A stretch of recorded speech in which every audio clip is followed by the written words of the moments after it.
Israel আগ্রাসন ও greater Israel রুখতে ঐক্যবদ্ধ আরব বিশ্ব। ট্রাম্পের ইরান হামলার পরিকল্পনা ঠেকাতে মধ্যপ্রাচ্যের নতুন সমীকরণ সৌদির। গাজায় স্থায়ী শান্তির পথে মূল অন্তরে উগ্রপন্থী নেতানিয়াহু। মার্কিন বোর্ড অব পিস ঠেকাতে অতি ডানপন্থী জোট নিয়ে জরুরি বৈঠকে ইসরায়েলি প্রধানমন্ত্রী।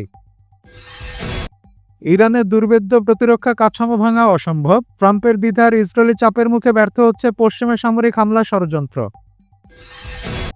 সিরিয়া সার্বভৌমত্ব রক্ষায় বিশাল জয়।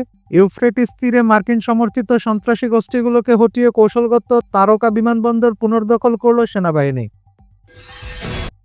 গ্রিনল্যান্ড ইস্যুতে ইউরোপীয় মিত্রদের সরাসরি ব্ল্যাকমেল করছেন ট্রাম্প। মার্কিন শুল্ক যুদ্ধের হুমকিতে ক্ষুব্ধ নেদারল্যান্ডস ও ইইউ। এবং খনিজ সম্পদের সামরিক আধিপত্যের নেশায় গ্রিনল্যান্ডের দখলের শতাব্দী প্রাচীন মার্কিন লালসা। ডেনমার্কের প্রত্যাখ্যান সত্ত্বেও হীন চেষ্টা অব্যাহত ওয়াশিংটনের।